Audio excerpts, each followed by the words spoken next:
327 years ago, this land is mine. I made a deal with the militia to serve and defend this great... We're with Demetria McKinney. Demetria is an actor and a Billboard charting artist with a love for the paranormal and fantasy, which makes sense because part of her magic is being unforgettable once you've seen her on screen. Hey, Demetria. Hey, how you doing? Good. Thank you for coming through. Thank you for having me. Yeah, so I want to do an icebreaker to start things off. Is that cool? Yeah, let's get it. Okay, so you're a singer and you're deep into R&B. I want to know what song you sing to yourself to get you going. Oh, it depends on the day. Okay. It depends on the day and depends on the mood. Like if I'm in a relationship and dude is acting up, where do broken hearts go? You know? Yes. Or if I'm feeling like, today's a good day, but I just need to kind of chill. It might be a little bit of a hello, it's me. Whatever. It just depends on my mood. But today, I think I'm feeling a little bit like some Her.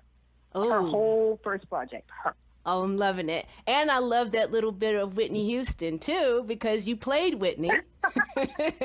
Yeah, she was the whole inspiration behind me singing. We're hanging out with Jessica Sutton this time. Jessica is an actor from Escape Room to The Kissing Booth. She's a huge supporter of women and women's interests, and close to our Geek Girl hearts, she's a lover of books. Hi, Jessica. Hi. Thank you so much for having me. Thank you. So I want to start with an icebreaker. Go for it. You wear hippie pants and you have a possum face. Tell us about it. I love that so much. I think I'm going to have to make that my Instagram bio from now on. I kind of a strange thing to try and describe yourself, but Tally in the show, I would say, is very much, she comes from this country bumpkin, kind of wide-eyed, bushy tails. On the page, I remember the first thing I read about her was that she is described as a living exclamation mark. Oh, wow. And I thought that was perhaps the coolest way I've ever heard a character described. And I thought, you know what? I might know something about that. Yeah, that's perfect. My boyfriend says that basically my face is like my eyes take up 80% of my face. I am known.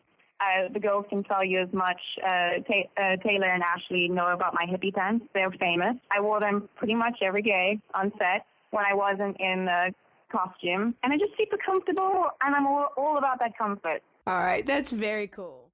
This time, we're with Ashley Nicole Williams. Ashley is an actor and a filmmaker who is in her first starring role, and she absolutely shines in it. Hey, Ashley. Thank you. Hi, how are you? I'm great. Good to talk to you today. Let's start with a little bit of an icebreaker, okay? Okay, so first big gig. What? Tell us all the feelings. Oh my gosh. Literally, I have so many. When I tell you, I'm finishing my degree in Texas, my film degree. At Baylor? So all my friends in LA. Yes, at Baylor. Yes, I am. So all of my friends in LA, they've been sending me pictures of the billboards and whatnot, and I'll see them on my phone. I'm like, oh, that's so cool. But 2 days ago, I touched down in LA and I saw it for myself. Mm-hmm. And I bawled like a little baby. It's so, the feeling, I can't even explain it. I'm so overwhelmed, but a great overwhelmed, if that makes sense. And I just feel so, so blessed. I have to get used to seeing my face on a billboard, I guess, because they're everywhere in LA. But no, it's amazing, and I'm very, very thankful. That's fantastic. And I saw that your mom was making fun of you. Yeah. Yes. I took a video of me crying, and she's just laughing in the background. She's like, girl, why are you crying? And I'm just like, Mom, I'm just so happy. I did it. I'm just so overwhelmed with happiness. And then she was just like, oh, yes, I get it. Because, I've worked really hard for a really long time. So when that hard work pays off, it's the best feeling in the world. Okay, you're back from those icebreakers, which I just thought was so cute. Lovely people. They really are. And Demetria singing. Oh. Can we please get a musical version of Motherland? Just a spin-off, just her, one-woman show. It's fine. I would enjoy that. Like even one episode where they're all spelled and they just have to sing.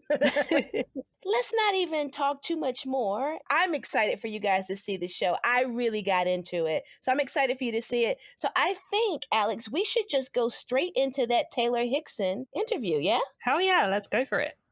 So to start us off, what was the thing that hit you with the most sense of wonder when you got into the scripts? I mean, initially right off the bat, you see that gender role reversal, and that is so enticing. As a woman, especially in this industry, we've had to fight for all of our opportunity.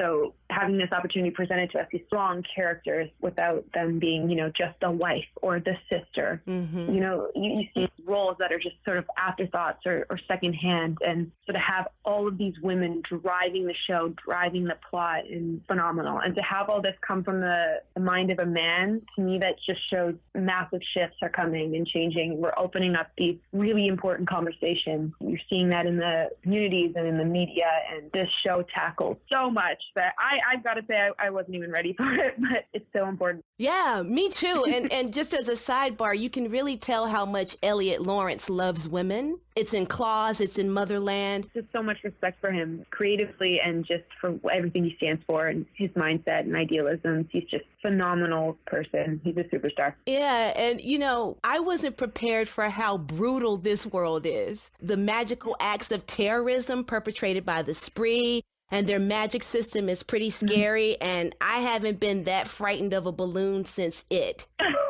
You're kidding. These are metaphors for real issues that reflect what's actually going on in our world. And I think as awful as it is, you turn on the news, the stuff going on is so much more terrifying than any of the stuff we touch base on in Motherland. But we are starting to tackle these ideas. We are starting to dive into these really uncomfortable issues. And I think it's a great way to see improvements in our community and in the media. Things like we talk about, or we display mental illness and women versus women and toxic masculinity, emotional repression, LGBT representation. And Motherland really wants to encourage viewers to use their support and their resources and show you what it looks like with and without that support. And it's hard. A lot of it's quite graphic. It's hard to watch these characters endure these emotional roller coasters. But I think that's what gives it the impact that people are going to love so much because, like you said, it deals with real issues, but there's also the inclusion of it all, the multiculturalism.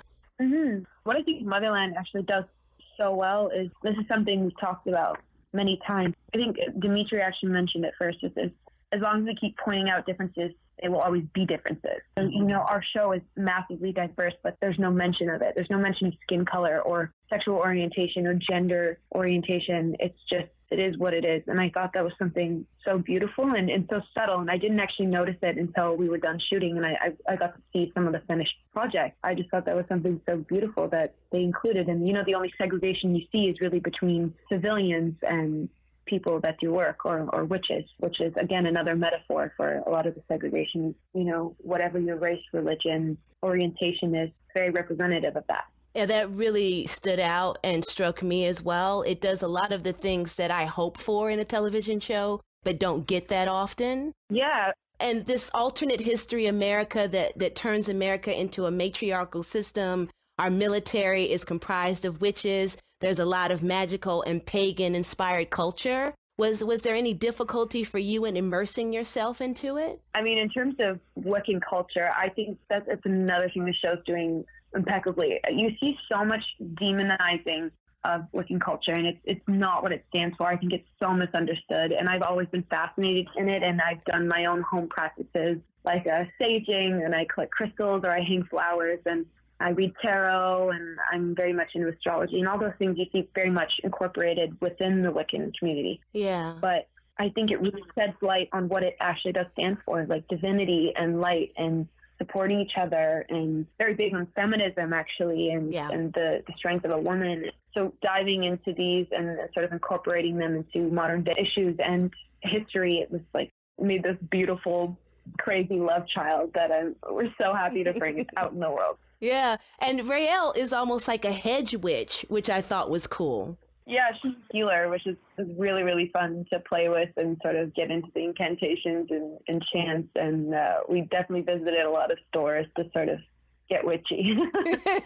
Well, let's get into when we first meet her. We're in Chippewa territory in an area called the Session, which is a swath of land ceded to the indigenous nations of America. Yeah. And we see, like you said, that she's a town healer or a fixer. Yeah. Tell us a little bit about that moment when we meet her. What's happening that we can see? And without any spoilers, tell us what's happening that we don't see. Well, you see Raelle enter with this jadedness and this need to challenge authority and her mistrust. And I think a big part of that comes from her coming from the Session, which I found really funny because I share a bit of history with her personally in that sense. I grew up on indigenous land. My family on both sides, my mother's and my father's, they have indigenous blood. And, you know, being part of the programs and trying to celebrate the culture when I was younger, it was always like, she's too white. You're not, you can't have Aboriginal in you. Like, how can that be? You're too light. And so, you know, I think Raelle really, she grew up really in the thick of it. You know, she's even profiled in the first couple scenes, like, aren't you a little bit light-skinned to come from where you're from? And I'm like, well, my family was there before it was what it was, you know? And that's where I come from. And so I really empathized with her in that, and it was really interesting to get to explore that with our directors and with Elliot. And initially, you see her, I think, bring a lot of her emotional repression from having that long history of being profiled and with the loss of her mother. And you see her challenge everybody. You know, she's not looking to be alpha or beta, but she's not looking to be told what to do. That's for sure. Yeah, she is an emotional and magical powder keg, right? Yeah. Oh, yeah. Powder keg is actually an immensely awesome word for her. Very determined, powerful, all-consuming, but very passionate and true and raw and real. And I respect and admire her for not putting up a front and just saying what she feels and being what she is. And, you know, that's that. Although she does take on a bit of a realist / pessimistic view on things. You know, she's very practical. She's very logical, and you definitely see that in her motives and in her recklessness. Yeah, that's some of the first things you see from Raelle for sure. Yeah, I'm excited for people to meet her, and I just have 2 more questions for us to close out because I can't let you go without letting everybody hear about a very important factor that underscores the first season. And it's that wild and dangerous first love of yours. It's my favorite thing to develop, definitely, this season. I mean, on a serious note, I'd say I have great friends within the LGBT community. It's very, very close to my heart. I wanted to ensure Raelle was performed with conviction and respect, and I wanted her to embody that. Yeah. Love is not divided by gender and sexual orientation. And Amalia immediately, upon meeting her and working with her, the chemistry was so organic. It is. She's so playful, and it was just so easy. There was no reservations on either half. I mean, you know, it's always great as an actor to explore new relationships and new territory. And Amalia's just, I can't see more than she's just a phenomenal scene partner. And it was an honor to develop an on-screen relationship with her. And I hopefully look forward to developing it further in a hopeful season 2. And you guys, this is all about Motherland. You heard an interview with Taylor Hickson in the first segment. You're now going to hear the interview with Demetria McKinney. If you didn't hear her singing in the first segment, then hopefully you're on the podcast so you can rewind. If not, you got to catch the replays. But here is Demetria McKinney, who plays Drill Sergeant Anacostia Quartermain, and we love her. All right, so before we talk about the Drill Sergeant, the world of Motherland Fort Salem is going to ambush a lot of viewers in the best ways. It's an alternate history American matriarchy that's filled with culture and magic and militarized witches. Taylor told us a bit about the world. Can you introduce us to the magic system? The magic system is different because it's not the traditional one either. Nothing about this show is traditional. Right. You know, it's not bippity boppity boots. There's no wand. There's no dark cloaks. There's no spell book, you know, and that's great in the other places where those things were utilized. But this is the military. And the drafts are happening with these young ladies. They're all women military. So they're coming in. They don't really know necessarily what their magic is. And if they do, they know the rudimentary elements of it. So once we get into the magic, you'll see that the magic is tangible. It's every day. You know, the spree are attacking with things like balloons and everyday items. Yes. So it's not the traditional, oh my gosh, there's going to be sparks and then this is going to happen and that. No, you get to see the transformation happen right in front of you. You get to see the actual magic and therefore feel like it's really happening to you. Yeah, and you know what I loved about this is that the way Elliot Lawrence built it was that there is the power of the women's voices. That's a part of their magic. Absolutely. Yeah, that Yes. really struck me hard.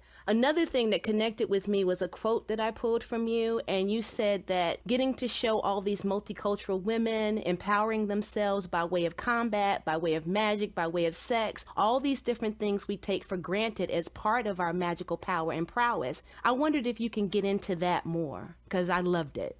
When I was growing up, ooh, that made me sound old. When I was growing up, you know, You're if you fine. cried, you were a girl. You know, girls couldn't run as fast as boys. Girls couldn't do this. You know, if I wanted to go play football, because I was always a tomboy, I'd be picked last. You know, growing up in high school, if girls happened to have sex before the guys, she was a garden tool. You know, there were just so many different things that were going to affect me as bad. Me and so too. when I read this script and when I got to the content, it was like, wait a minute.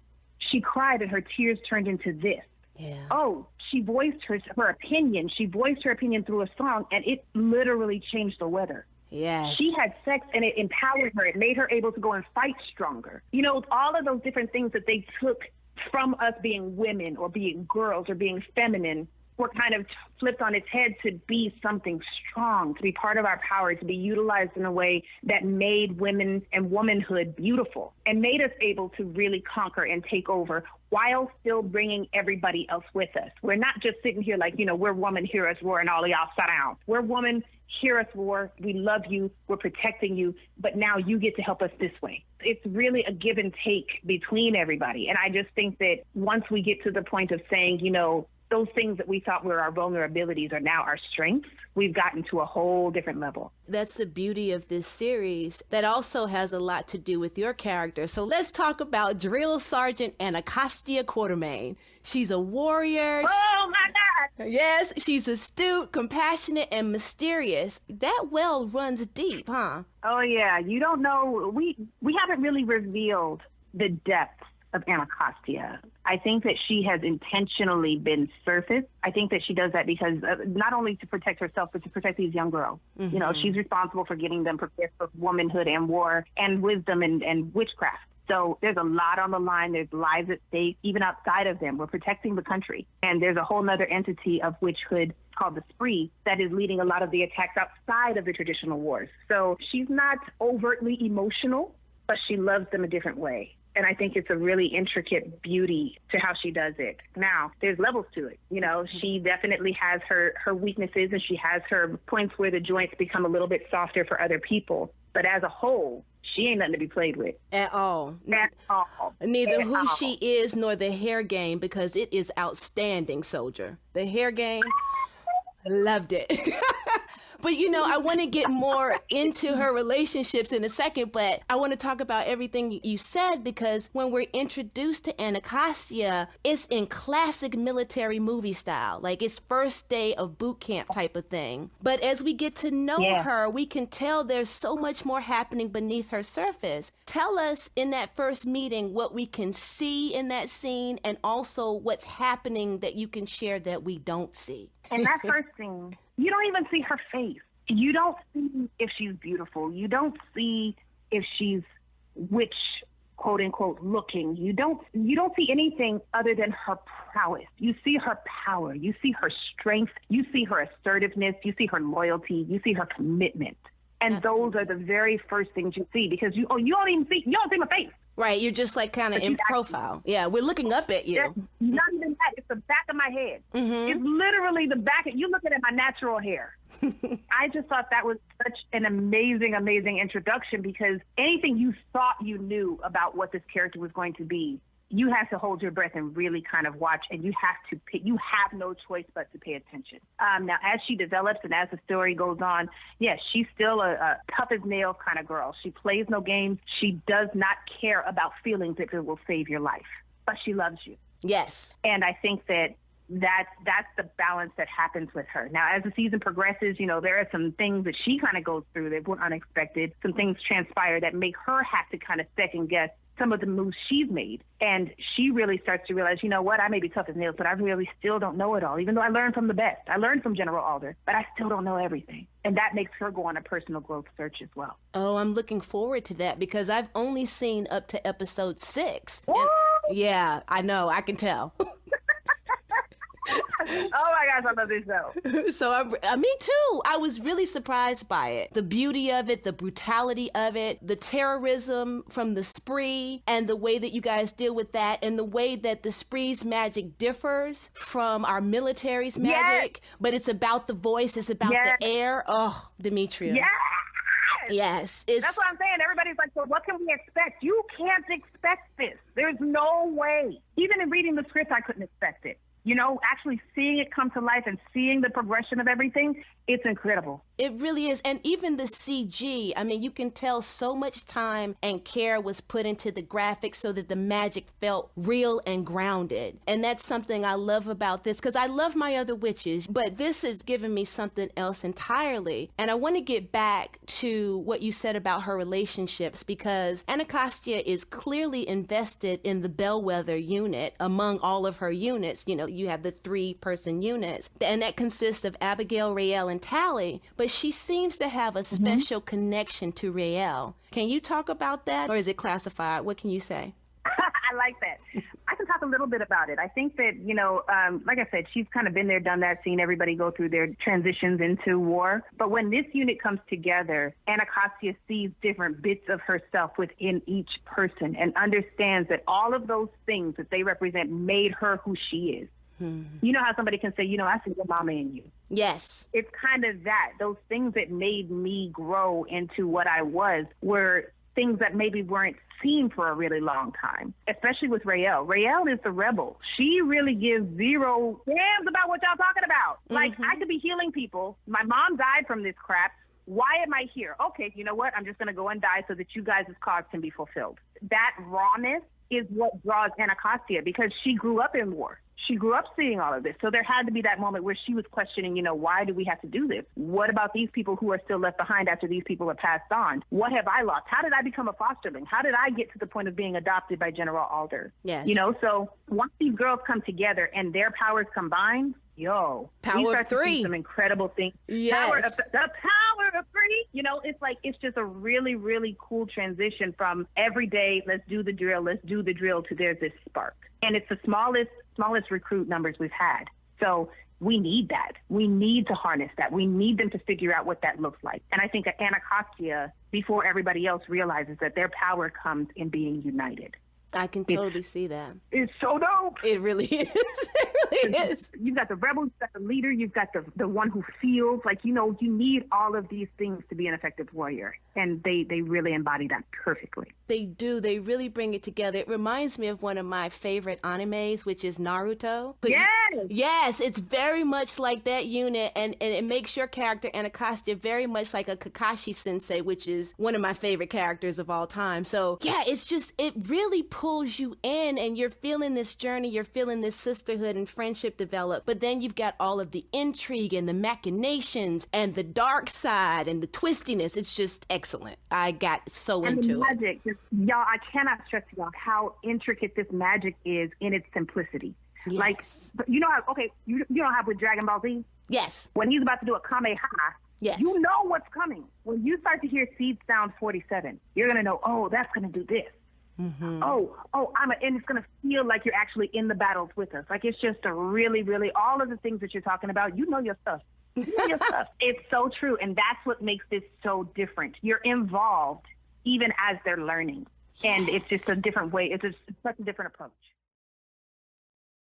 Alex, who's up next now that we've heard that amazing interview with Demetria McKinney? Stand up and pay attention. It is Jessica Sutton up next. She is absolutely fabulous. She seems so lovely. She is lovely. She's a big book reader. She's deeply into women's issues and themes, so that's really great. But you guys bear with us because we had to talk to Jessica all the way from South Africa, which is not really a big deal with today's technology. But this one moment, we had some technical difficulties, but it's still a great interview with Jessica Sutton from Motherland, Fort Salem. We've talked with each cast member and they've introduced a bit more about this woman-empowered, deeply magical and thrilling world of Motherland, Fort Salem. Taylor talked about the world building. Demetria told us about the magic. So with you, please share your sense of the themes that underscore the story. I mean, I think it all ties into the message that I hope audiences take away from the show, which is self-empowerment. We all have superpowers. You know, being human is definitely not for the faint of heart, and we're exploring this show, this world where we're seeing witches, you know, coming into their own and having an opportunity of playing a character that embodies compassion and curiosity. And I just feel like those powers, I'd love to see cultivated in the world more. I think we all have the potential of doing great things and being the best versions of ourselves and striving towards not just individual power, but collective power as a whole and making just this world a better place. And I would say that in terms of the themes of the show, two massive themes would be in terms of the discussion around powers, language, and sex, and how both are represented and explored in the show, stripped of their shame. You know, so we have women who are totally unapologetic and unleash. Sex is harnessed unapologetically, that the power of the voice is inseparable to unlocking the power of the individual. That is definitely something that I took away too. So back to Tally Craven. Okay. I love that description of her as a human exclamation mark. I think that's so true. She's a driven character, but she's also sweetness, fire, and as much compassion as she is passion, right? Totally. I have to say, in terms of talking about Tally, especially for the audiences, you know, because the show hasn't come out yet, so I don't want to give too much away, but I can't wait to have more conversations in depth when it does come out. But so far, the girls and I have kind of stuck to explore, discussing the characters within their character types. Because I find it really hard to actually talk about Tally in isolation because so much of the show is all three, or I would even argue all six. Yes. Of the characters. So I like to think of us as like the trio triangle, you know, Tally really representing that as a truest believer and in her honesty and her curiosity and her compassion about the world and just serving something greater than herself and her real, understanding of this unity and how we all need each other to survive. And representing the heart. And Raelle, as being this rebel, would represent this questioning mind. And Abigail, being this kind of perfect leader and brilliant warrior, representing the body. And so we've got the heart, mind, and body. And we all go on these incredible arcs, these journeys, where the rebel learns to open up to love again despite all the pain and grief and fury she holds. And the leader stepping into her courage and taking action and owning her own power despite the pressure of the legacy that she comes from and her mother's expectations of her. And Tally, in her innocence, having to grow up. And I think innocence growing up would be wisdom. Yeah, that was one of the things that I really connected to, that whole ideology of straying away from the green hook-nosed cackler, but also away from the demonic side and into feminine power, the power of women's voices, the power of our bonds with each other. So yeah, I totally connected. Yeah, it's just really great that we can even have a conversation that's indulging with these themes. And it's what really lured me when I started reading the script and meeting everyone involved. We were all just so excited to start these conversations and to see what the audience response will be like. You guys, we know you love all kinds of witchy, wonderful movies and television. I'm a big fan of things like Charmed and most of the time Sabrina. And we now have a new series called Motherland, Fort Salem, which completely breaks the paradigm, brings us a brand new world, and it is twisty and dark and kind of beautiful. And we're going through some interviews with a lot of the leading ladies from Motherland, Fort Salem. I'm excited. And so I'm just going to go right into Abigail Bellwether, the scion of the Bellwether family, played by Ashley Nicole Williams. Here's her interview. You ready, Alex? Can't wait. So what we've been doing is we've been taking a moment up front to introduce the world of Motherland because it is magical and twisty and it's deep. And I feel like viewers are going to be really surprised by how much is embedded in this world. And so Taylor talked Taylor talked about the whole thing, and Demetria told us about the magic. So I'm hoping you can tell us about the history and how it differs from ours. Yes. So basically, we start like 327 years ago when General Alder, actually, she made a deal with the government that if they stopped persecuting witches and killing them, because she's a witch, obviously, that we would fight their battles and win their wars since we're so powerful. Of course, they made that deal. Thank you. Yes. Government. So ever since then, you know, General Alder has been the United States Army. She has been fighting different terrorists and different threats to the United States. And my great-great-great-grandmother, I believe, she is a Bellwether, obviously, and she was fighting along Alder. So I come from a very, very long lineage of, you know, lieutenants and generals. There are other families as well that come from privilege like the Bellwethers. So you'll learn about that, I think, in episode 3, a big controversy with Abigail Bellwether's family and another witch's family. That was fun. It was fun to shoot because, you know, everyone's friends on set. So having to, like, you know, do some kind of angry scene with your friend, it's quite funny when they yell cut. That's all I was going to say. Yeah, because you guys have really creative insults that are so specific to this world. Like, they're not our insults. I giggle every time I hear shitbird. I just fall out. I know. And there's one that I say, it's a dumb noodling nene horse from a dumb noodling nobody family. Like, the fact that I still remember that line is so funny because it's just like, who thinks of that? But it's like, it's an insult, and it's freaking funny when it comes out of your mouth, low key.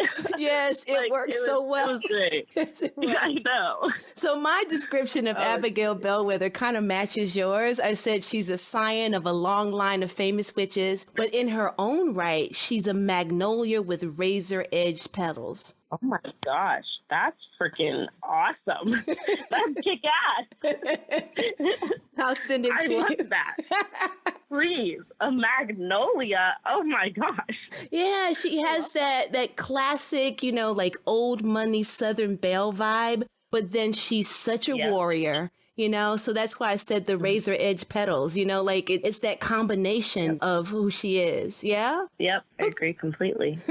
So in her first moments on screen, Abigail comes through unlike any of the other characters on the show. Her introduction is done in 2 parts. In part 1, her power and her allure, both as a witch and as a woman, are immediate. In part 2, we see the push and pull effect of her family and of her mother, Petra. So can you contrast those 2 moments for us and give us a little peek inside what's going on below the surface? Yeah. So in the first scene, I definitely agree with you. Her, you know, that women empowerment is coming out.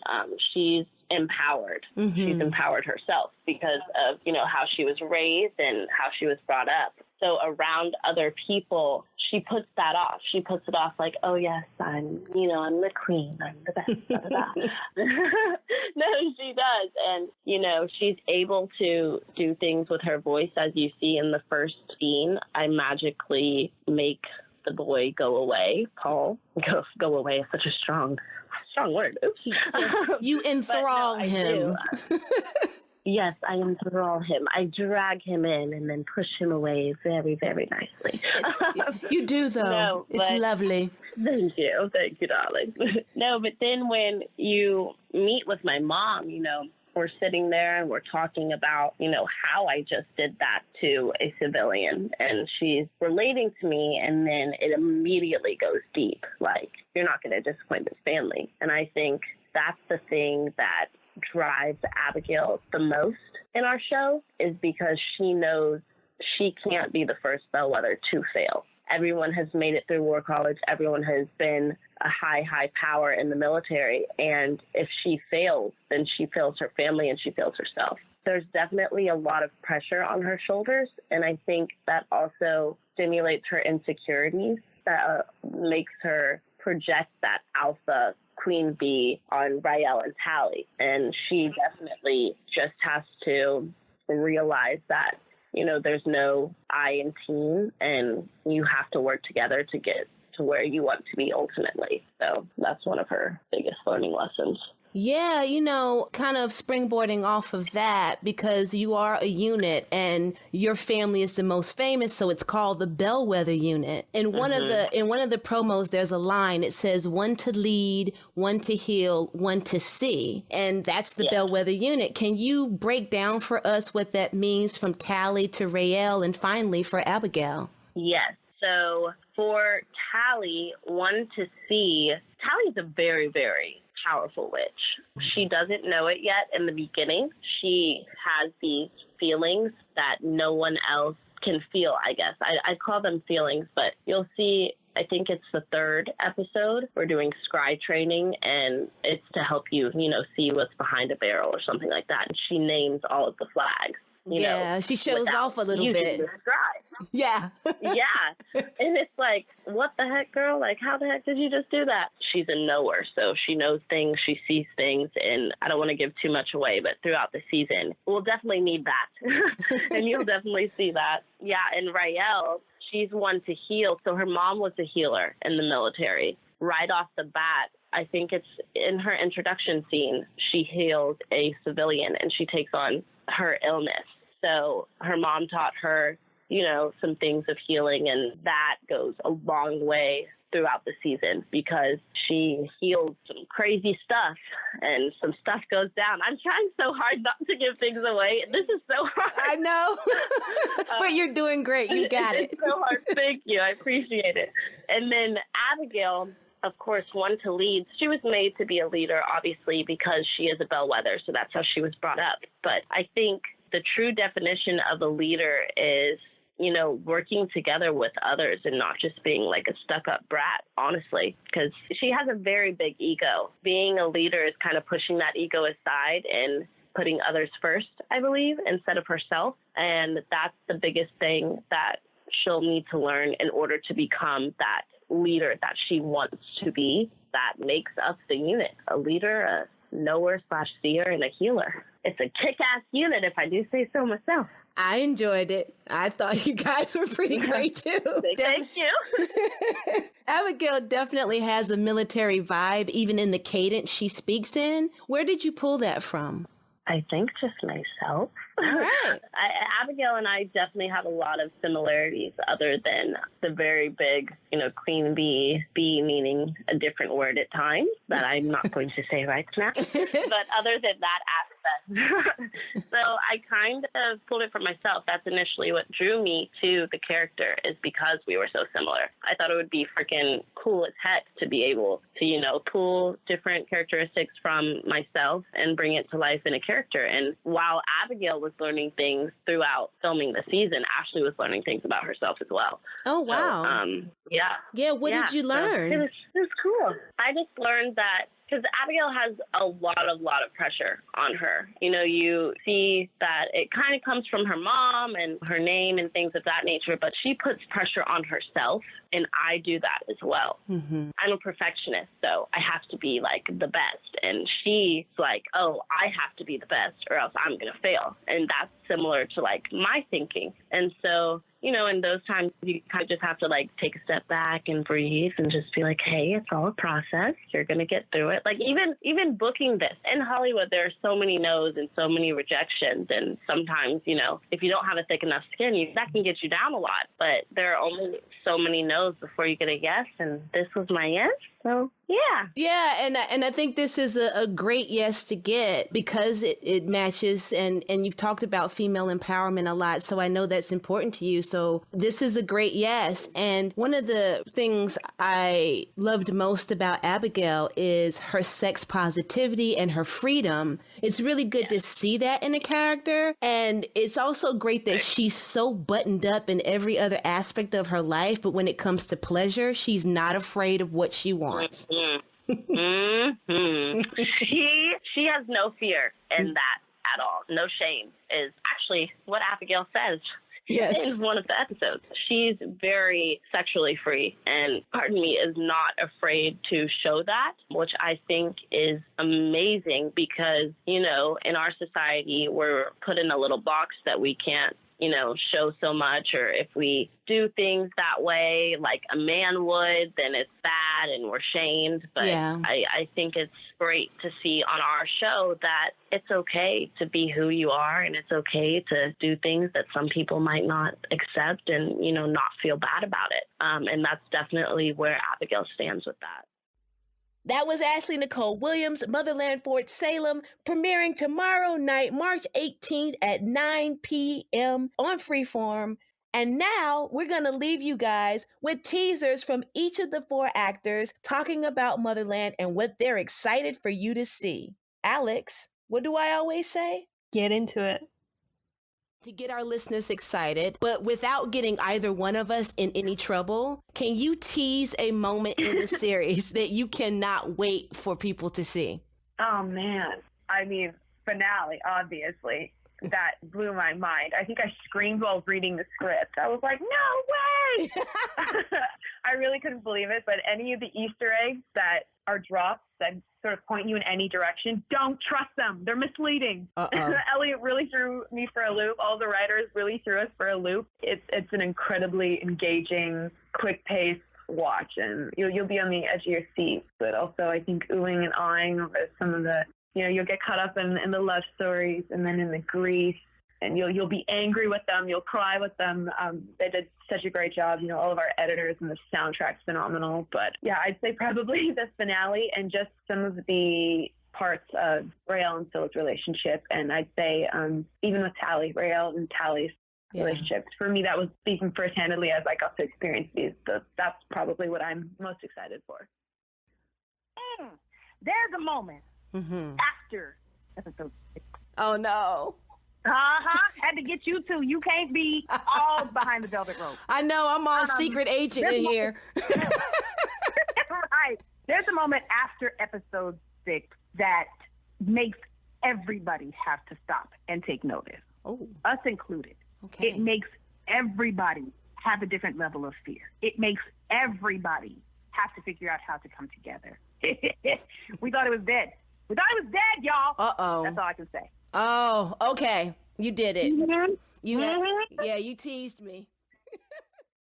All I'm going to say is episode 10, guys. It's just, you know, one of the things that really stood out for me was just how unpredictable and how surprising the story is. Yes. And there's just very few things and very few times in life that is so surprising. And each episode I didn't see coming. I didn't know where Tally was going. And I actually, you know, you kind of think that you might know somebody just based on what's given to you over, you know, 10 episodes or 5 months of shooting. You start realizing how much you don't know and how much is yet still to come. So I'm saying nothing, but I just know that for me, the episode 10 kind of mic drop moment was just like, what? What is it all going to mean? There are so freaking many. Okay. I'm not gonna say what it is, but can I say when it is? Yeah, you can tease it. Just don't. Yeah, we just don't want to get thrown out. So. Okay, I know. I'm trying not to. So it's literally the second to last scene of the season. Ooh, I haven't seen it. And yeah, I haven't seen it personally, but of course I filmed it, so I know what it is. Mm-hmm. It's the second to last scene of the season. It's definitely a cliffhanger. Ooh. It's between Raelle and Abigail, and I'm going to leave it at that. Oh, that's too much tease. I said a little tease. That was too much tea? No, it's fine. I'm just kidding. I just want to see it now. I've only seen 6 episodes, and now I'm like, ah! Oh, I know. Okay, that was too much. Maybe. No, it's good. Sorry. No, it's good. Okay. It's perfect. Okay. You did the tease awesome. right. Okay, cool. I was trying so hard. I was like, how do I do this? Shoot. Okay.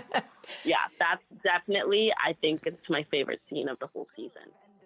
That's it, you guys. Be witchy, be wonderful. We'll talk to you soon. Good night. Now, a new fight begins. A blessing on this place. This witch's place. This land